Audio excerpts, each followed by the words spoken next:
Hey everyone, welcome to Industry Headlines. He's Kevin Kaufman. I'm Fred Weaver, and this is our look at what's happened in the real estate industry in the last week. What's on the stage for this week, Kevin? What do we got? Well, first of all, we have mute buttons working very well, just so we're clear. But we've got a couple things going on this week for industry headlines. And, full disclosure for those listening to the audio only and not watching on YouTube, which is, mostly everyone. We're recording this a little bit earlier than we normally would. But hey, we're going to talk about some mortgage data for the first look at April 2020. As we know, so much has been going on. You and I have been covering that. We're going to talk about home sales and what kind of numbers we saw in April, and then we're going to talk about Fannie Mae and Freddie Mac announcement that came out in the last couple of days around requalifying in the future for the folks who are on forbearance plans currently. So, got a full schedule for sure. Got it. Awesome, Kevin. Well, so Black Knight's data. Let me say this before I get into that. I think we need to fire our production manager for those that are listening on the podcast. So we'll have to talk about that later. But anyway, Black Knight's data. So wait a second, that's me. That's you. Yeah. You're the guy that hit the mute button. Anyway, so Black Knight's data, 3.6 million homeowners, Kevin, are past due on their mortgages as of the end of April. It's actually the largest number we've seen since January 2015. And tell people what exactly does this number, what's included in that number? Because I think we need to define that today. Yeah. Okay. So because it's really easy to kind of read into that number, but let's talk about that. So that number, the 3.6 million homeowners who were past due, or if you will, didn't make a payment for the month of April, includes both homeowners that are past due on their mortgage payments who are not in forbearance. So just someone's regularly past due for whatever reason, as well as those in forbearance plans who did not make a mortgage payment in the month of April. Okay. So it's both, right? It's forbearance plus non-forbearance. Got it. So for those of you that are listening, and you can correct me if you think I'm wrong on this, Kevin, but some people are going, wait, only 3.6 million? Like that's about 6-7%. That's lower than you said the number of people in forbearance. Well, a couple things going on. We actually have people that a bank employee, maybe somebody called to check out what their options were. A bank employee gave them a forbearance and they didn't necessarily want one when they realized what the terms were. So they made their mortgage payment anyway. Or they received a forbearance sometime in the month of April, but it might have been like starting in May, right? So like that, those numbers aren't going to show up. So for those that have been tuning into industry headlines, you're hearing different numbers and different percentages. There's a lot of moving pieces. So I just wanted to try to do my best to explain why there might be some discrepancies in some of the percentages. Yeah, let's also be clear though. We're recording this at the end of May. It's May 22nd today when we're recording this, right? Yep. These we're talking about April numbers. So somebody could have made their April payment, then lost their job, then got forbearance. We would have talked about that yesterday or last week in the forbearance numbers, but they're not going to be delinquent for another 8 or 9 days. So like that, there is a lot of things at play here. So let's talk about that though, because at 6.45%, which is the national delinquency rate, nearly doubled from March.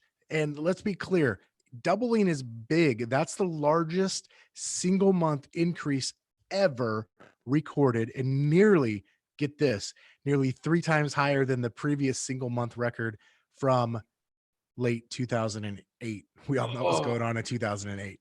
Well, it's just the sign of like this all happened at once. If you feel like the world got turned upside down on you in the last 90 days, it did.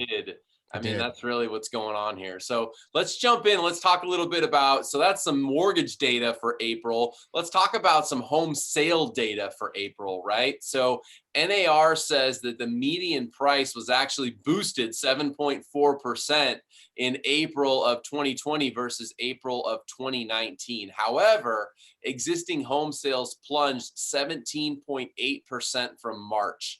Also the biggest drop since July of 2010. Big numbers. I mean, big numbers, but I got to tell you, when you think about the number of delinquencies, you think about the number of states in lockdown, you think about the number of people that you would assume maybe aren't thinking about buying or selling a home. Some people outside of the real estate and mortgage industry and some inside might have predicted a 50% sales plunge from March to April because of what's going on. So the fact that it only, and I use that term a little loosely, but I think it's fairly appropriately, went down 17.8%. I don't think that's all that unhealthy given what's going on. I think all things considered, that we're pretty fortunate that it was only 17.8%. And here's the challenge I have for the listeners is I'd love for you to go check your market stats for the month of April versus 2020 versus April 2019. How many fewer home sales were you in? Is your market above or below that? As an example, here in Phoenix, we saw a little bit bigger decrease, if you will, in the number of home sales, but also similar to the national numbers, we saw an increase in pricing still. And so it's just interesting. I'm wondering what side you're on. It seems to me it's because there's a lot of areas in our country that have been more negatively impacted than others, right? And Yep. so curious where you're at in your in your personal business as well as your market. I think it's worth taking a look at. One more stat and one more observation, Kevin. The sales in April 2020 were actually down 17.2% from April 2019. For those of you that were thinking, well, yeah, you just said 17.8% from March 2020, Fred. Oh, How does it sorry. compare year over Yeah. year? It's only down 17.2% year over year. So anyway, I want to share that. And then also, I think a stat that we need to consider, and this goes to both the Black Knight mortgage data as well as the real estate sales data. The coronavirus pandemic has put more than 39 million Americans into unemployment across all 50 US states. So the fact that we've only seen 17% in sales activity drop year over year and month over month, and then we've only seen 6.45% delinquency of borrowers in or not in a forbearance.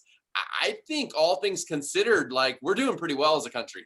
Yeah, you know what? Here's the thing. I think we got to celebrate, like you said. Let's be happy with where we're at. We're lucky for now, and it also is like, hey guys, let's keep our eyes open, right? You and I talked about this, Oh yeah. and we'll be talking about it again on a future podcast. Like we'll be like, hey, there's gonna be some people that are hurting from this, like when it's over. Like for okay, wherever you're at, like right now, states are at different places as far as kind of like reopening it up and just overall how people are doing health wise, and hopefully you're all healthy and hopefully everyone around you is. But the thing we know is financially a lot of people are impacted right now, and we may not realize the impact of that yet for another 6 7, maybe even 8 or 9 months. Yeah. And especially in the places that are more impacted where people are going to have to stay home even longer than like here in Arizona where we got to open up the last couple weeks. Good point there. All right, Kevin, we'll end on a shorter note, but Fannie Mae and Freddie Mac came out with news on last week's industry headlines, and they're back this week. They're going to allow borrowers who took a forbearance plan from their lender to still refinance their mortgage. A forbearance plan has been considered a loss mitigation option and has had a credit effect, whether a credit score effect or just a credit written report effect.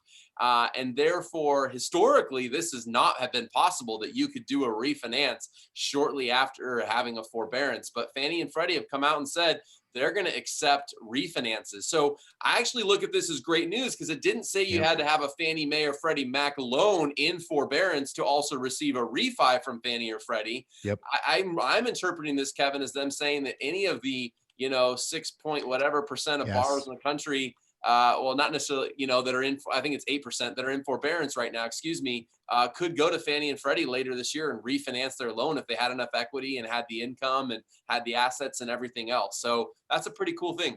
Yeah, especially with all of the talk of, sub 3% interest rates going into next year. We're probably going to hopefully, so, a lot of folks will just get back on their feet financially, who have been impacted by this, have incomes return, and maybe then be able to refinance and take advantage of those super low interest rates, which have been projected out now through 2021. So, Yep. um, Two details on that, Kevin, if you don't mind. Just I think people are going to want to know this. Number one is that you have to refi with Fannie and Freddie. You're going to have to make payments for 3 months after your forbearance. So you're still going to have yep, to put up 3 months of payments, right, before you can do it. But if you're a homeowner that took a forbearance plan but continued making your payments, then there's going to be no waiting period. So you don't have that 90-day or 3-month waiting period. So interesting stuff because there is a percentage of borrowers out there who have done that. They've taken the forbearance plan but not actually missed the payment. They've gone ahead and made it anyway. yep. Pretty good, pretty forward thinking too. Not something we would have seen a decade ago. So excited that they're being helpful. And hopefully that'll help minimize the impact because we know a lot of people are being impacted. Sounds good. All right. Thanks for joining us for Industry Headlines. We'll be back next week with a new sound engineer and production manager. Create yourself a great day. All right, yeah, I'll see you later. I'll get a better co-host as well.